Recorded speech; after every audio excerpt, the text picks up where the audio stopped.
Past adjustment. Simple सा बात बताओ कि आप दो पार्टनर मिलके, यहां टॉपिक स्टार्ट क्यों हुआ, पहले ये समझते हैं टॉपिक बना क्यों। दो पार्टनर ने आज से 1.5 साल 1 साल पहले डिड बनाया और डिड घर पे रख करके बिजनेस में इतना खो गया कि उसे मालूम ही नहीं है कि डिड हमने कहां रखा। समझते हो, ऐसा सिचुएशन बनता है। या समझो कि डिड रखा मालूम था और दिया खा गया, दिया समझते हो, कीड़ा लग गया, चूहा कुतुर दिया, ऐसा हो सकता है। या हो सकता है बहुत सारा रीजन हो सकता है डिड का हो जाना। तो अब बात आता है दोनों पार्टनर तेज बनेगा। तेज करने का मतलब क्या है, बात जहां हुआ था 6% बोलेंगे 8% दे दो, जहां बात हुआ था कि इक्वल बटेगा वहां बोलेंगे 3:2 में बटेगा। तो एक्स्ट्रा माइंड लगाते हैं। सामने वाला जिसके पास डिड होगा वो बोलेगा भैया बोल लो जो बोलना है, क्योंकि मैं कुछ भी बोलूंगा तुम बोलेगा पार्ट डिड तुमने खोया है, लाओ खोज के दे दूंगा। ऐसा हो सकता है ना। मान लो कि ए बी दो पार्ट सी तो 3 पार्टनर थे, बी के पास डिड रखा हुआ था और बात था कि इक्वली बटेगा। अब बी डिड खोया है, कहता मैं 3 भाग दूंगा, तुमको 1 दूंगा और इसे भी 1 दूंगा। ये तेज बन गया भैया, कहता मैं तो डिड खोज के लाओ, डिड में तो 3 लिखा था, मैं कैसे मान लू। अब भी कुछ बोल ही नहीं पा रहा। तो ऐसे सिचुएशन में 3:1 में बट गया प्रॉफिट, 3:1 में बट गया। 2 महीना बाद इसकी वाइफ क्या की, डिड को ढूंढ ली। आज जैसे ही डिड को ढूंढी, अब इसने डिड को पढ़ा, अब दौड़े दौड़े किसके पास जाएगा, ए के पास जाएगा। भैया गलत है, सही करो, पैसा निकालो। मतलब ये रॉन्ग एडजस्टमेंट और राइट एडजस्टमेंट क्या था, 1:1। तो पहले जो गलती हो गया है उसे हमें सुधारना है। क्या करना है, सुधारना है। इसी का नाम क्या दिया गया, पास्ट एडजस्टमेंट। पिछला जो गलती है उसको एडजस्टमेंट करो, पहले उसको सुधारो। तो क्या ऐसी गलतियां सिर्फ प्रॉफिट के केस में होगी, केस और भी बन सकता है। जहां इंटरेस्ट ऑन कैपिटल बोला गया था 6%, वहां पे चार्ज कर दिया 8%। अब बोलोगे सर चार्ज कर ही दिया तो क्या प्रॉब्लम है, मैंने पढ़ाया ही था कि इंटरेस्ट ऑन कैपिटल आपको पहले देना पड़ता है, बाद में प्रॉफिट डिस्ट्रीब्यूशन होता है। और इंटरेस्ट ऑन कैपिटल के कारण प्रॉफिट डिस्ट्रीब्यूशन पे कुछ ना कुछ तो इफेक्ट पड़ा ही होगा। किसी को कम मिलना था ज्यादा मिल गया, किसी को ज्यादा मिलना था कम मिल गया। ये भी एक पास्ट एडजस्टमेंट का कारण बन सकता है। तीसरा, बहुत सारे ऐसे रीजन हो सकते हैं। तो मैंने जब स्टार्ट किया इसे पढ़ाना, तो सबसे पहले निकला कि एडजस्टमेंट ऑफ पार्टनर कैपिटल जो होता है, या तो एक सिचुएशन और बनेगा कि कुछ एडजस्टमेंट डिड में लिखा हुआ था उसको पूरा ही नहीं किया गया। भैया नहीं समझ में आ रहा, नहीं पढ़ना है तो बता दो ना, गप क्यों कर रहे हो। मैं बार बार मना कर रहा हूं, तुम सोच रहे हो बोलूंगा सबको पता नहीं चलेगा, गलत सोच रहे हो। तुम्हारे मुस्कुराहट में भी छुपा हुआ है कि तुम क्या बोलना चाहते हो।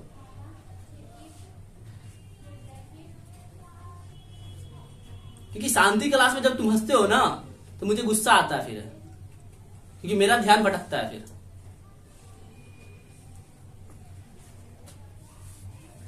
मैंने बोला और भी सिचुएशन बन सकता है। क्या सिचुएशन बन सकता है, तो ओमिशन का मतलब जानते हो क्या होता है, छूट जाना। मतलब कोई ऐसा डिड था जो करना था और हमने किया ही नहीं। वो भी पास्ट एडजस्टमेंट का ही कारण बनेगा। तो लिखा है मैंने कि there are the certain circumstances in a firm when due to some reason like error of accounting. मतलब आपसे कुछ गलतियां हो गया, एरर का मतलब अकाउंटिंग में कोई भी रीजन रहा हो, खो जाना, चोरी हो जाना, दिया लग जाना, रीजन कुछ भी रहा हो, और कुछ डिड में आपने क्या किया है, वैसी गलतियां एरर हो गई है। लाइक जैसे एक मैंने एग्जांपल दिया, ओमिशन छूट जाना, of the entry change in the profit sharing ratio. आप प्रॉफिट शेयरिंग रेशियो में क्या हो जाना, चेंज हो जाना। या आप वेदर क्या है, रेट्रो इफेक्ट का मतलब मैंने बताया प्रोस्पेक्टिव इफेक्ट, और एक होता है प्रोस्पेक्टिव इफेक्ट। प्रोस्पेक्टिव पहले से, रिप्रोस्पेक्टिव मतलब पहले से, प्रोस्पेक्टिव मतलब अभी से होता है। तो रेट्रो इफेक्ट कोई पढ़ता है। Now we will look into a different adjustment into a different case. Different adjustment में डिफरेंट केस बनते हैं। तो मैंने यहाँ पे लिखा है when there is only one single error, when there is multiple error. मतलब आपके क्वेश्चन में एक गलती है या एक से ज्यादा गलती। एक गलती का मतलब क्या हुआ, सिर्फ पूरे क्वेश्चन में एरर जो आया है ना, प्रॉफिट में बांटने में आया है, या सिर्फ इंटरेस्ट ऑन कैपिटल में आया है, कोई एक गलती है, तब कैसे हम बनाएंगे, या एक से ज्यादा गलती है तो हम कैसे बनाएंगे। इन झंझटों से दूर हो जाओ तो सबसे अच्छा आप समझ लो कि कुछ भी दिया रहे, एक गलती हो या एक से ज्यादा गलती हो, हम यूज इसे नहीं करेंगे तो टेंशन ही फ्री हो जाओगे। एक तरीके से ही बना लो। कहना हम क्या चाहते हैं कि आप भूल जाओ कि हमने दो मेथड सीखना है। हमें एक ऐसा मेथड है, इसको कह सकते हो ये एक ऐसा मेथड है जो सिंगल एरर होगा तब भी यूज करके बना सकते हो, और डबल ट्रिपल जितना भी गलती हो तब भी यूज करके आप बना सकते हो। मतलब इसे नहीं भी सीखो तो कोई प्रॉब्लम नहीं है।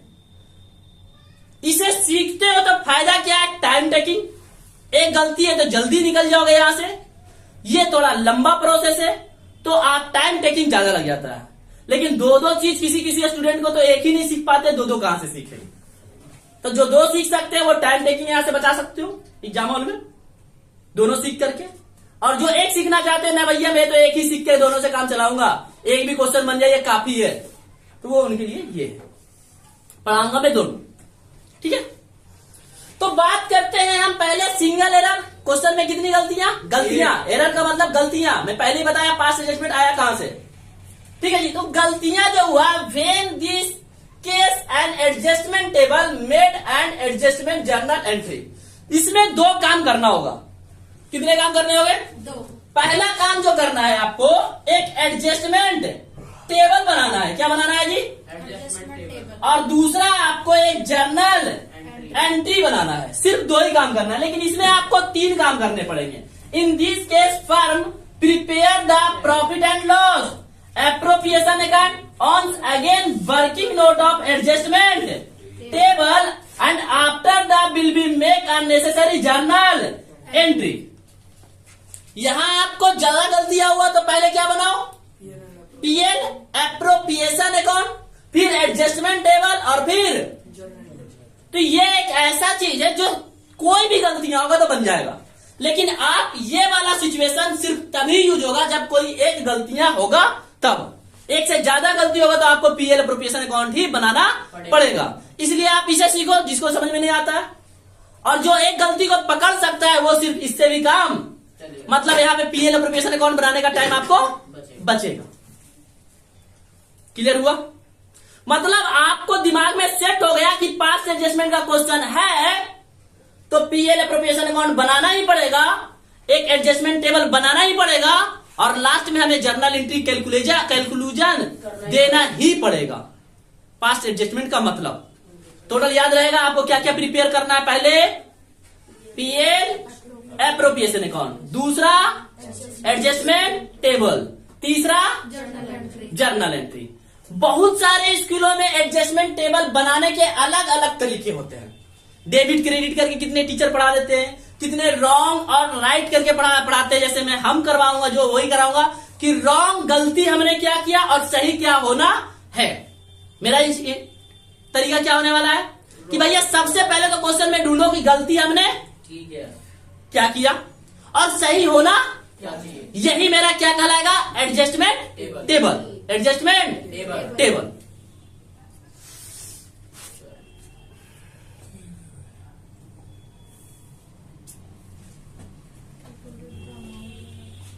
कुछ मैंने स्टेप भी लिखे हैं इनके। स्टेप क्या लिखा है, सबसे पहले calculate the amount already recorded, calculate the amount which should have been recorded, correct, calculate the amount step 1 minus step 2, prepare the adjustment table, pass the adjustment journal entry, debiting the.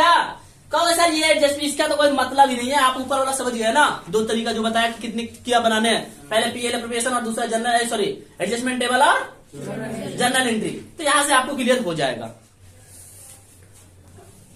तो past adjustment आपने देखा। Past adjustment के बाद मैं अभी आपको guarantee कराऊंगा, लेकिन दोनों ये प्रॉपर लेक्चर जो मैं रिकॉर्ड कर रहा हूं वो सिर्फ इसलिए रिकॉर्ड कर रहा हूं कि आपको पहले थ्योरी समझा लूं क्या होता है, और सेकेंड पार्ट इसका वीडियो आएगा। सेकेंड पार्ट वीडियो में ये आपको दिया जाएगा कि आप क्वेश्चन इस पे बेस पे कैसे बनाएंगे।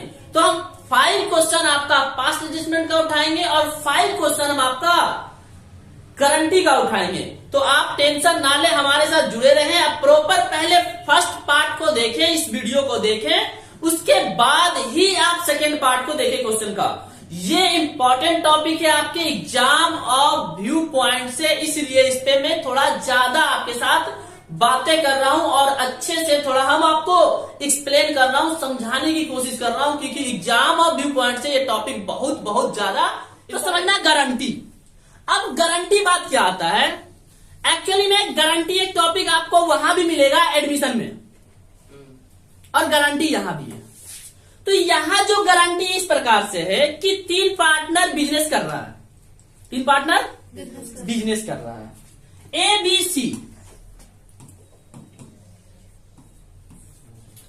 एबीसी में। अब तीनों जब बिजनेस स्टार्टअप कर रहा था ना, स्टार्टअप मतलब शुरुआत में जब बिजनेस स्टार्ट कर रहा था, बी पार्टनर बनने को तैयार नहीं था। नहीं, मैं तेरे साथ बिजनेस नहीं करूंगा। बिजनेस क्यों नहीं करेगा भाई? अरे क्यों बिजनेस करूं, लॉस हो जाएगा, तब फालतू का मेरा पैसा डूब जाएगा, मुझे इस बिजनेस का कोई नॉलेज ही नहीं है। ये बोलता है रुक, मैं तेरे को आश्वासन देता हूं, गारंटी देता हूं कि भैया तेरे को 20,000 मिलेगा ही मिलेगा। प्रॉफिट होगा या नहीं होगा, पहले तुझे 20,000 दूंगा, फिर मैं अपना देखूंगा। अब प्रॉफिट ज्यादा होगा तो 3:1 में बांटूंगा। मेरी बात समझ रहे हो? समझना ऐसे भैया, देखो 1 लाख रुपए प्रॉफिट हो गया, चाहे 2 लाख रुपए प्रॉफिट, कितना भी प्रॉफिट हो, इक्वली बांटेंगे।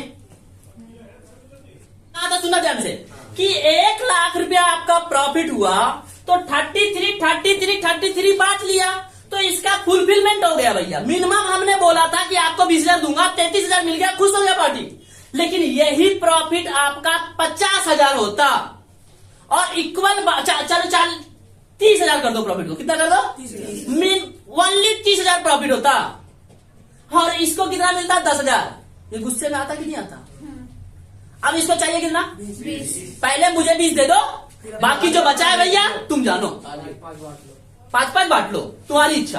कहने का आप गारंटी मतलब समझे कि किसी पार्टनर को आप क्वेश्चन में ही दिया रहेगा कि मिनिमम इसको प्रॉफिट का 30,000 रुपए मिलना है, और जब आप प्रॉफिट को डिस्ट्रीब्यूट करोगे, जो बचे हुए प्रॉफिट को पीएल एप्रोप्रिएशन अकाउंट बनाओगे ना जी, जब पीएल एप्रोप्रिएशन अकाउंट बनाओगे और यहां पे जब प्रॉफिट को तीनों डिस्ट्रीब्यूट करोगे, वहां पे मान लो कि 20,000 तीनों को मिल रहा है, जबकि बी को गारंटी 30,000 का दिया गया है।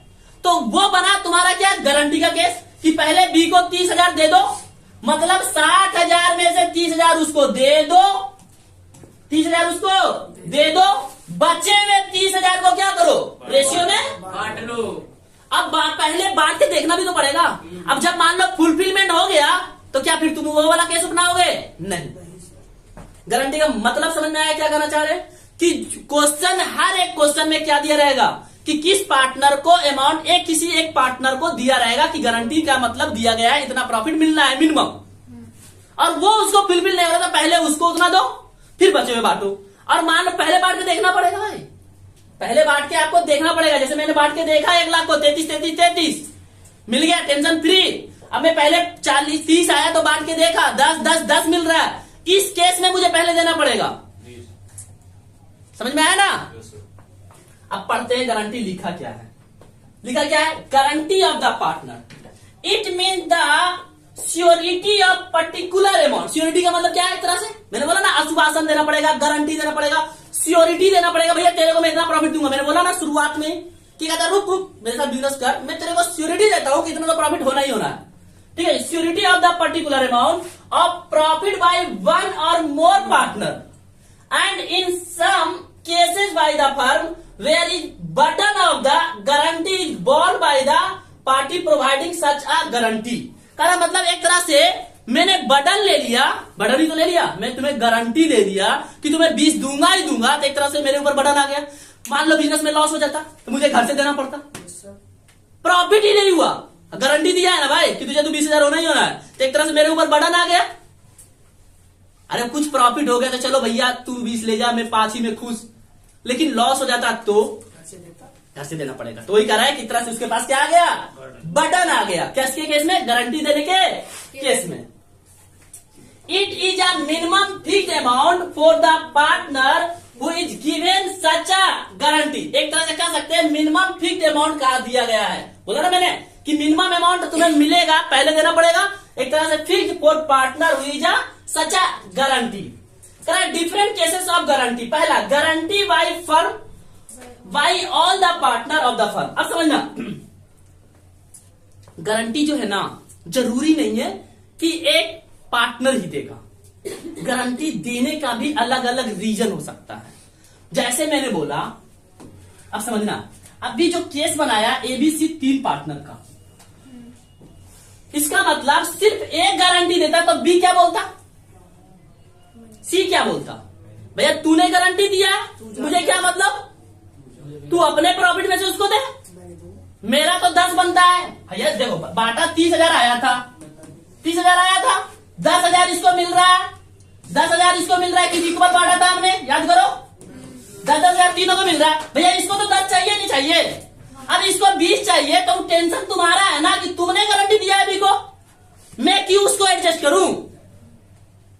तो यही रीजन बोलता है कि गारंटी बाय वन पार्टनर, कि ए ने गारंटी दिया, और गारंटी बाय फर्म, फर्म का मतलब बाकी सारे पार्टनर ने गारंटी दिया। फर्म का मतलब ऑल पार्टनर आता है ना जी, मैंने पहले ही बोला है ना, फर्म अलग होता है, पार्टनर अलग होता है। फर्म का मतलब तीनों पार्टनर, और गारंटी एक पार्टनर का मतलब कोई एक, ए बी सी, ए हो सकता है, सी हो सकता है, क्वेश्चन में आपको दिया रहेगा। तो आपको सिचुएशन समझना पड़ेगा कि गारंटी दे कौन रहा है, गारंटी फर्म दे रहा है या गारंटी कोई एक पार्टनर दे रहा है। कोई एक पार्टनर देगा तो सिर्फ उसके प्रॉफिट में से माइनस होगा, अब फर्म देगा तो बाकी सारे पार्टनर में से माइनस होगा।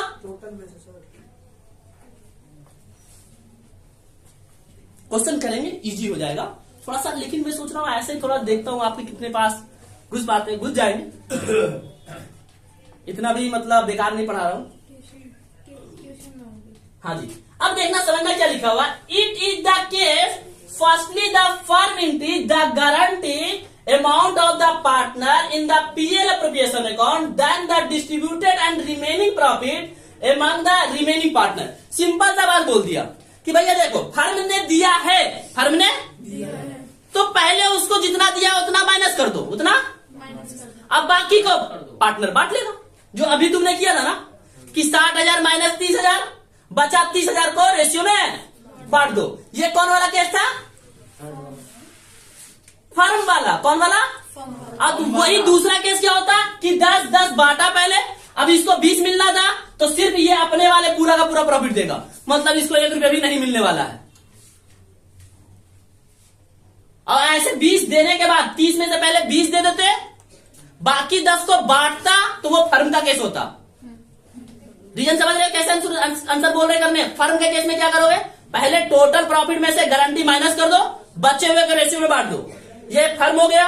और पार्टनर का मतलब क्या है कि पहले अमाउंट को तीनों में बांटो, पहले 30,000 को तीनों में बांटो, फिर जो पार्टनर ने गारंटी दिया है वो अपने में से सिर्फ देगा। ओके, ये क्या हो गया, वन पार्टनर। ये 2 रीजन आपके होते हैं कब,